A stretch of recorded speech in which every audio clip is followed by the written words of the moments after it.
Your team isn't just a group of people, it's an ecosystem.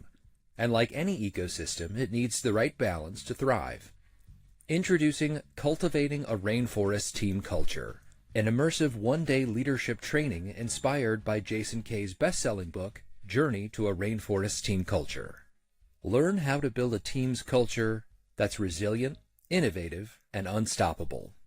You'll leave with clear leadership frameworks, actionable strategies, and the tools to foster motivation, engagement, and problem solving. Join us and transform your office into a thriving rainforest where your team can grow like never before. Register now at www.jasonk.com. That's www.jasonkae.com. Welcome to Leading Your Culture, brought to you by the Multifamily Media Network. I'm your host, Bill Nye. While serving in the United States Air Force, I was selected to attend the U.S. Air Force Leadership School, which is still the foundation for many of my leadership beliefs. That experience set me on a course for a successful career in business, consulting, mentoring, training, and speaking.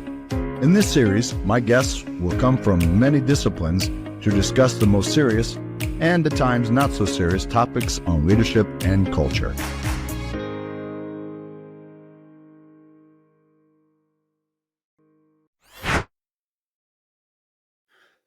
Well, if you tuned in last week, I had a conversation with Kevin Brewer, and you got to hear Kevin's story about what he went through, both physically and mentally, as a result of a condition that affected really just sort of how his brain waves were working through his body. I'm not going to pretend to understand all of it, but things were out of line, and it created a tremendous amount of pain, and was almost debilitating for Kevin, to where he shared with us that walking 200 meters would take sometimes 30 to 60 minutes just because his body was in so much pain. And so today, Kevin offers services as a life coach. And if you want to reach out to Kevin, Kevin, how do people find you? The easiest way is on Instagram is at Coach Kevin Brewer. It's the easiest way to find me there. So okay, at Coach Kevin Brewer. All right. Yep. And so I put out daily videos and all kinds of stuff on there. So Kevin shared his struggle, and now we're going to talk about some of the lessons he learned from that.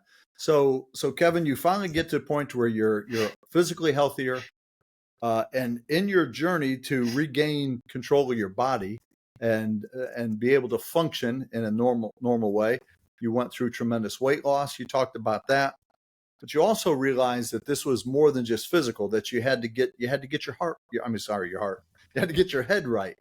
And so, what does that mean? Yeah. So again, as we shared before, is through the military career, I always sought out leadership positions, because I always felt like I could make a difference.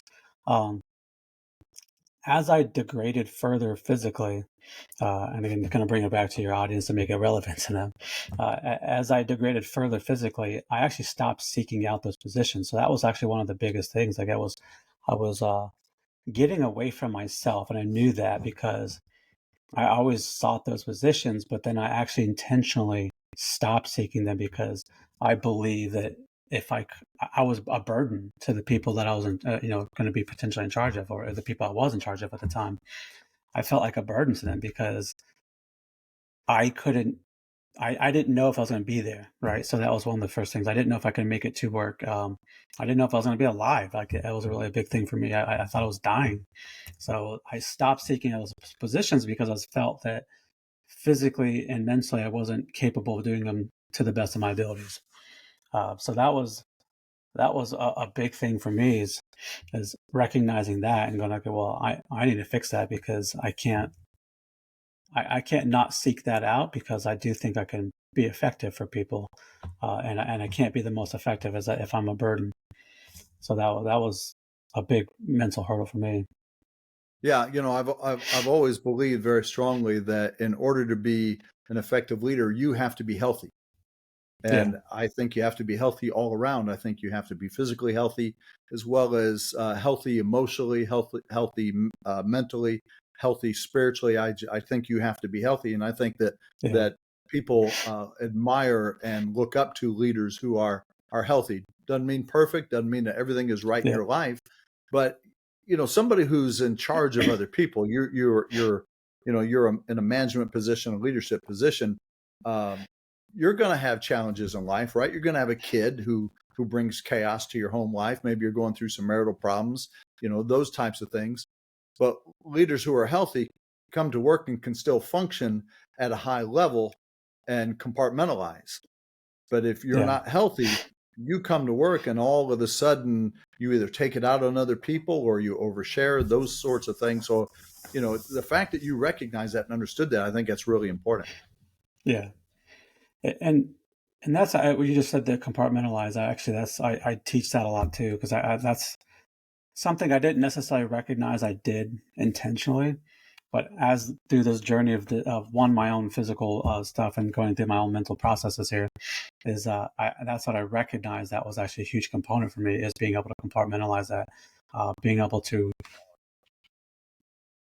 I don't say suppress. I don't like the word suppress necessarily, but process things in a proper time frame, right? So it's like, okay, if you need to be sad, something happened. Well, I'm going to schedule time later in the day when I'm not around the people I need to be effective around to be sad, right? Like I'm going to do that. So I help people be able to manage their time better. Is that I go, okay, well, yeah, you may have times where you feel depressed, whatever, that's fine. Like that's a moment of depression. You're not depressed. Stop, associating yourself with being that, right? You'll have moments of it, but if you identify as that, then you'll just find more and more reasons for it to be. So schedule times to have those moments where they affect you. Okay, fine. Let's just put it 10 minutes on a calendar. Like literally put it on the calendar. Hey, I'm going to go cry for 10 minutes. Okay, that's your 10 minutes to cry. Now go be effective. So I'm going to ask a question, and this question may not sit well with everyone in the audience, but I think it's worth asking. Are we focusing too much on people's feelings? Oh, 100%, yeah. Okay. Why do you say that? Because your feelings aren't facts. Good point. I can feel like it's hot outside, but if you have a different sensation for your nervous system's wired differently, right? You may walk out and go, that's kind of chilly, right? So my feeling of it being hot doesn't make it a fact for everybody. So that's the first thing. Like that's a really easy one to kind of see. Yeah, but absolutely. If I'm more concerned about the way you said something, right, and I just go ahead and say like, well, you said it very meanly, but did I say something that was wrong? Well, no. Well, then why didn't you listen to the message, right? Like, again, you get stuck in the tone policing, they say, that you stop hearing the message, which then stops progress. Because could I work on my communication? Absolutely. But then that also means that you could too, right? So it's a two-way street. So if I constantly adjust to your feelings, why do you not have to then adjust to mine, right? It should be a mutual. We should find benefit, within there, a better way to communicate, which is what I'm finding with this life coaching stuff is how I can better communicate with people. It's go, okay, well, it is incumbent on you to come to me and say, hey, that's not really going to be effective communication style for me. Can we find a better way of doing that? And I can then go, okay, yeah, well, let's figure that out. But I don't necessarily have to change for everybody. Like, right, we could find a common ground in there. And sometimes it's just like, hey, maybe we're just not compatible. Like, and that's okay. And I found that now too, is like, hey, sometimes you're just not compatible with people, and that's not a bad thing. So for years, I've led several organizations, and for years I've led with a very simple philosophy, and I'll share it with you. And anyone who's ever worked for me has heard me say this. I travel around the country as a professional speaker today, and I've shared this from the stage many times. And the statement is simply this: I care about your feelings, but I won't be held hostage by them. Yeah. I want the people who work for me to know I care. Right. But your sensitivity isn't going to keep me from saying what needs to be said. Now, I'm going to try and be polite, respectful, dignified in the way that I say it. I don't raise my voice. I don't use profanity. But I'm going to deliver this. I look at it like a football play, a passing play in a football game. You're the receiver. I'm the quarterback. I have one job: deliver the ball to where you can catch it. You have one job: catch it. Yeah. Right. And I think we're Yeah. so worried about people's feelings that we're trying to play both positions now. We're trying to play quarterback and receiver. Throw the ball, run downfield, and catch your own pass. Doesn't work that way. Yeah. Here's the ball, catch it. Yeah. And actually, one of the things I've helped with my clients is, and that's been really effective for them is realizing that nobody's in charge of your emotions. Nobody's in charge of your feelings except for you. Yeah. So one of my clients specifically, he's used it for his relationship. He started, when he started getting upset with his girl, he'd be like, "Oh, I'm giving her authority over my emotions. Let me take that back." And then he was able to calm himself down quicker and go, "Okay, well now I can actually understand what's going on," right? Because again, yeah, you're going to have feelings, you're going to have emotions. That's completely fine, right? Right? Like you said, It's you're normal. overemphasizing it because now I have to adjust to yours. Well, no, you have to learn how to process it better, and that's the point. Is that you have to understand one, it's actually probably good for you in some way, shape, or form. Otherwise, that wouldn't happen. So why is it good for you? And stop looking at the negative side and go like, well, I feel sad. Okay, well, sadness, if it wasn't potentially beneficial for you, your body wouldn't do it, right? Because your brain is set up for it's wired for survival. That's So right. if you're That's the capable of amygdala. being sad, then it's telling you some way to be able to survive, right? Like there's something in there. So learn the lesson, right? So start learning how to learn the lesson from that sadness rather than going like, well, I just want to be sad. Or, like I want to be upset about you yelled at me or that something didn't go right. Okay, that's fine. We don't have to find blame in everything, but we do have to recognize what happened, take responsibility so that we can learn, grow, and change. But if we're just constantly going like, well, it's somebody else's fault or this, like, well, how's that helpful though, right? Like we're just seeking blame all the time. How is that solving the problem? So again, yeah, you can have your emotions, you can have your feelings, but if you get stuck on it, that's where it becomes the problem.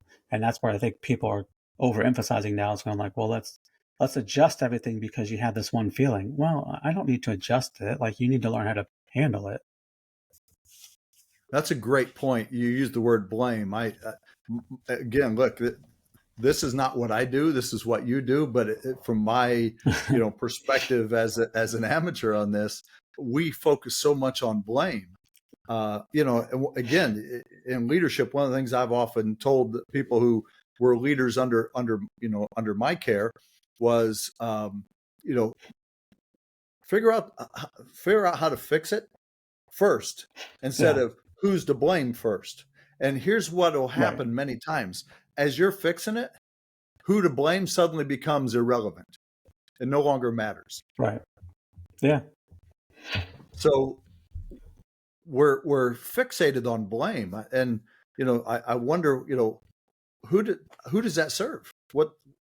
Why is that such a common problem for us? Because it can offload responsibility.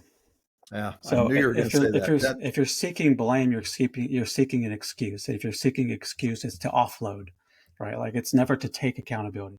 And it Yeah, doesn't really matter. Like, hey, you know what? If I screwed up, that's fine, right? Like we all are going to screw up in some capacity. That's fine. right. It doesn't matter, right? Like it only matters because you're putting weight on it as being a negative thing. No, we just have to understand it, take responsibility, learn how we can change. And if we don't, well, then we're doomed to continue to repeat it.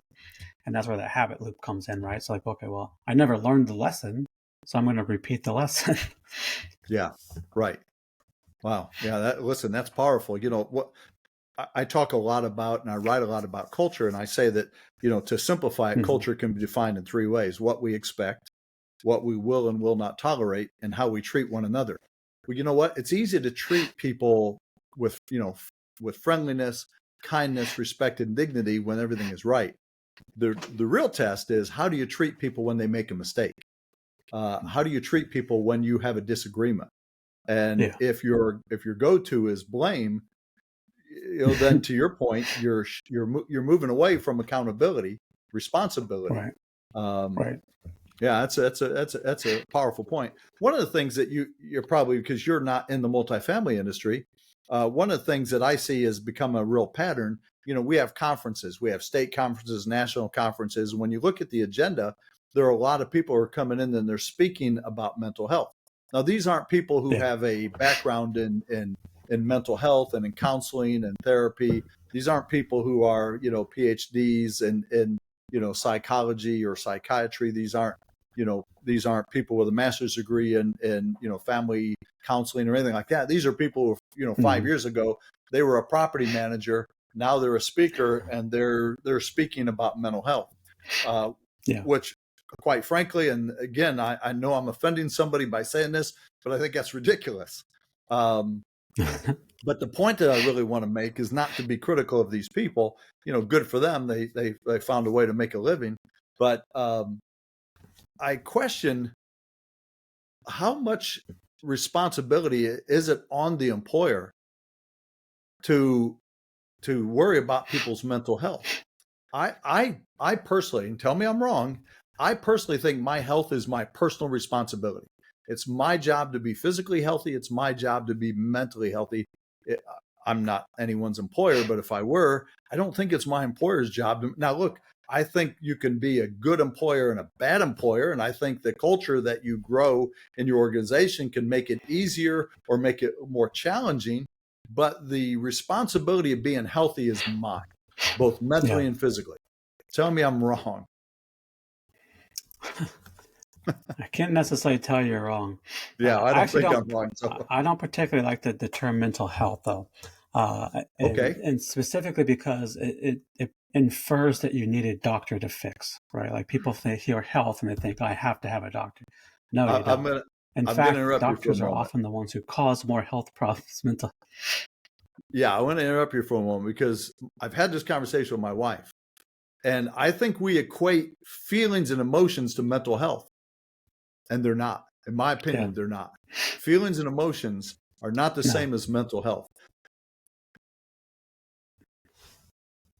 Yeah, I agree. I use the term mental fitness, because it's a skill. Okay. Yeah, I like that. Something you can work and you can strengthen, right? So you're either, just like leadership, right? You can either be a weak leader or a strong leader. It's a skill. You can learn it. Anybody can learn it if you put the time and effort in to do it. So I like the term mental fitness instead of mental health. And no, I don't think it's necessarily the responsibility of the employer,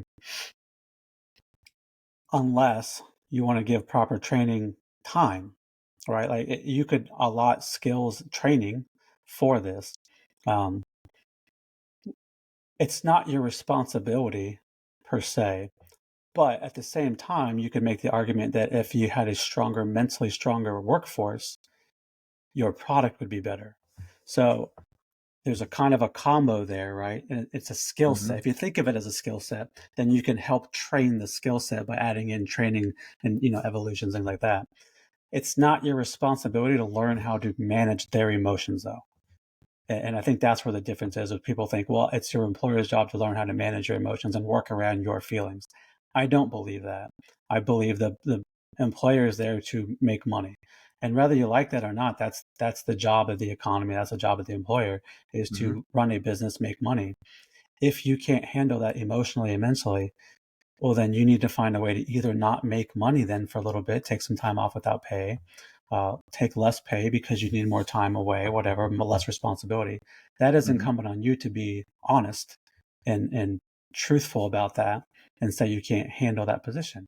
That's okay. You don't have to. Not everybody is necessarily qualified for those positions for a reason. So I don't agree. I should say I agree with you that it's not the responsibility of the employer to manage your mental health, but it is kind of a role that they could play into building your mental strength. Yeah, listen, I completely agree with that. I'm not saying that the employer shouldn't create an environment, a culture where people feel trusted, respected, because I think it's easier to be in a good space, emotionally, mentally, when you're treated with respect and kindness and dignity. And look, you and I have both lived in a world where there was no respect, there was no kindness, there was no dignity. It was called basic training, right? We were called names, we were threatened, we were cursed at, we were run through the gauntlet. But our mission was, very unique. And I always say that we're not asking people to give up their lives to lease an apartment, in the apartment industry, or give up their lives to make a sale in a sales position. And I know that for a lot of people out there who are listening to this conversation right now, this might make them uncomfortable because we're truly, we come this world where, everything has become so feelings based. And I think feelings are very deceiving. I think it leads us down the wrong, oftentimes down the wrong path.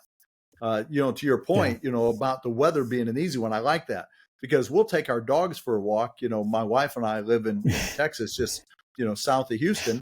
And, 2 days ago, it was 80 degrees. And, my wife will say to me, is it chilly outside? I'm going to say no.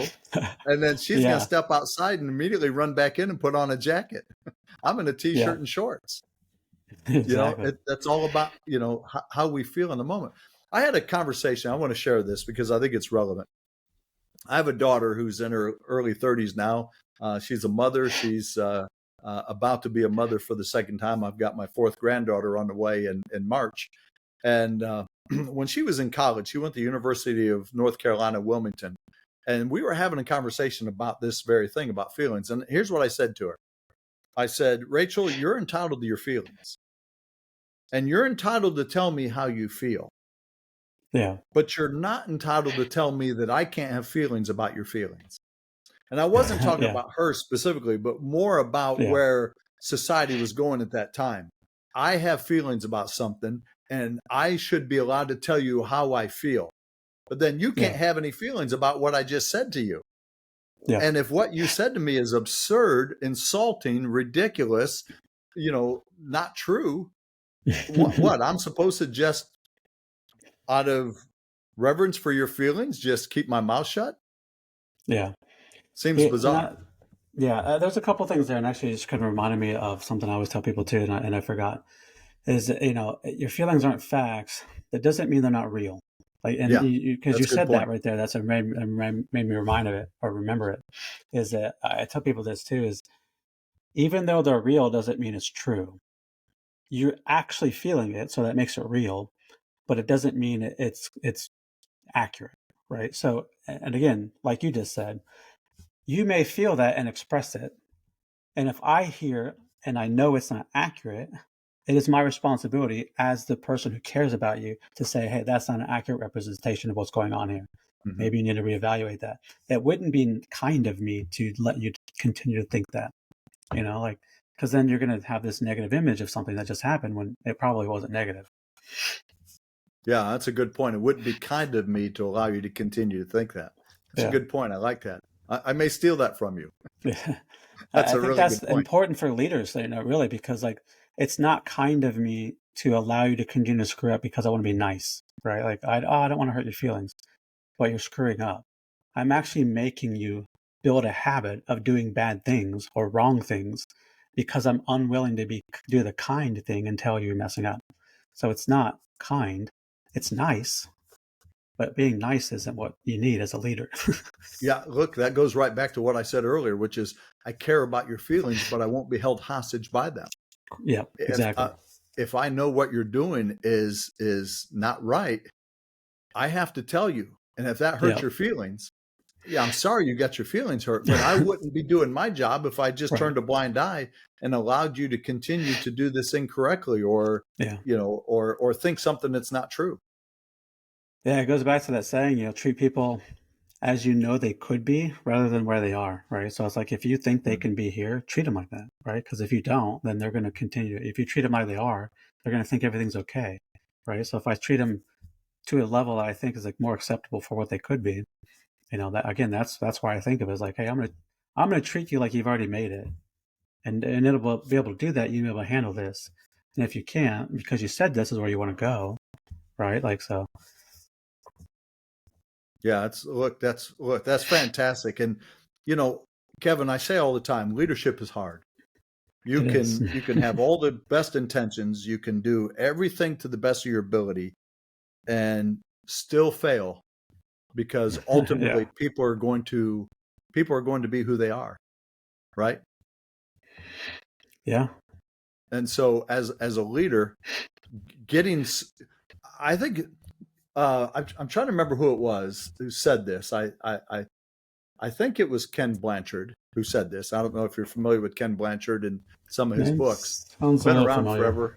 Um, so Ken Blanchard wrote The 1 Minute Manager, is one of his more famous books. And Ken Blanchard said, as you rise in your career, your peer group gets smaller. Yeah. You know, when you were a young seaman in the Navy, you had a huge peer group, right?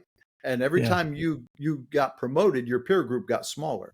And as you moved up and up, I mentioned John Yasensky, who I worked out with when I was in the Air Force. He stayed in for 33 years and became, an E9, a Chief Master Sergeant. There aren't a lot of Chief Master Sergeants in the Air Force. John had a very small peer group. So, Ken Blanchard talks about, when you're a floor employee, you have a big peer group. When you become a department head, you have a small peer group. When you become a COO, a CEO, you have a really small peer group. And what Ken Blanchard talks about is the importance of, no matter how far up the ladder you go, always find someone to refill your rain barrel, someone to coach you, to help you, because, and it's hard, right? It becomes really hard.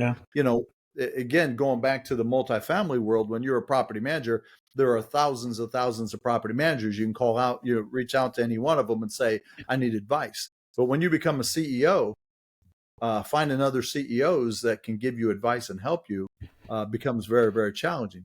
And so what you're doing is you're that person who is offering services to refill people's rain barrels, as Ken Blant, to use his metaphor.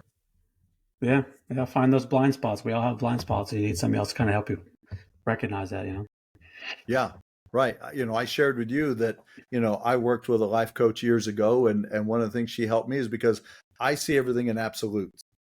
And so I would speak and use the words never and always frequently, because the absolute, right? Never and always, very absolute. And she helped me to recognize, I didn't know I did that. I didn't see that blind spot in myself, and working with her helped me to recognize that when talking to people, things aren't always absolute. In fact, they're rarely absolute. Yeah. Yeah, and like you said, your peer group's smaller. The people around you weren't willing to tell you that, right? Like they weren't willing to question you at times for whatever reason, because of their own limiting beliefs or whatever else, So that it's not, or they don't even recognize it themselves because maybe they think that way too. So that's why having like a diverse thought process around you helps, So in your services, are you in your mentoring, coaching services? Are these face-to-face? Are they typically like this, where you're jumping on the computer and you're having, like a Zoom type of interaction with them? How does that work? Yeah, it's mostly over Zoom and then text and stuff like that too. So you have open access. So once you sign on, you find ways to be able to stay in contact. So. And so for anybody who's watching this podcast and they're like, hey, I like the way this guy thinks, I think he could help me. Again, how can they find you? You said Instagram. Share that again. Yep. Yeah, at Coach Kevin Brewer. Just reach out to me. Coach Kevin Brewer. Yep. And you're located in Virginia. Yep. Okay. Well, Kevin, this has been really, really a fascinating conversation. A lot of the questions I asked you, I've been wanting to ask somebody for a long time, but I recognize the sensitivity of it, and it's great to get your perspective on it. Listen, congratulations on your own transformation. So you said you were 240 pounds, so you're about 150 pounds now. Is that right? I got down to 150. I'm back up to like 170 because I've been working out and stuff. So I'm about 10% body fat. So yeah. No longer have a 50-inch waist. Yep. Now, listen, first of all, congratulations on that transformation. Congratulations on your careers as a life coach. And is there anything we can do to help you with that? I think people will certainly benefit by having some sessions. If I don't know if you call them sessions, but some conversations with you, because I know just for me, having this conversation has been very enlightening and beneficial. And I have no doubt that, as I said, leadership is hard, and I don't care how long you've been doing it. I'm about to be a 4-time grandfather, been doing it for a long time. I enlisted in the Air Force in 1980. Jimmy Carter, who just passed away, Jimmy Carter was president of the United States when I enlisted in the Air Force. To give a point of reference, I had to wait for a spot in basic training. So by the time I got there, it was April of '81. Ronald Reagan was president. And so, I've been at this for a really long time is my point. And just having this conversation with you has been really enlightening. I've enjoyed it. I have no doubt our audience is going to enjoy this. And I hope some of our audience will reach out and, contact you and have a conversation with you, because like I said, leaders always need somebody, to use Ken Blanchard's terms, to refill your rain barrel, because in leadership, people are always drawing from you. And that's why he uses the term rain barrel. They're drawing from you, and the water level in your rain barrel gets dry. You need somebody to then refill your rain barrel. Sounds like Kevin Brewer could be the guy with a ladle to refill a lot of rain barrels. So I hope you hear from a lot of our audience. I appreciate that. What? I'm sorry? So I appreciate that. Thank you. Well, it's been a great conversation. Thank you for your time. Happy New Year to you. I wish you much success in 2025. And quite frankly, Kevin, we've never met face to face. I hope some point to have the opportunity to do that. Yeah, absolutely. Well, thank you everyone for joining in to Leading Your Culture with Bill Nye. Look forward to seeing you in our next episode.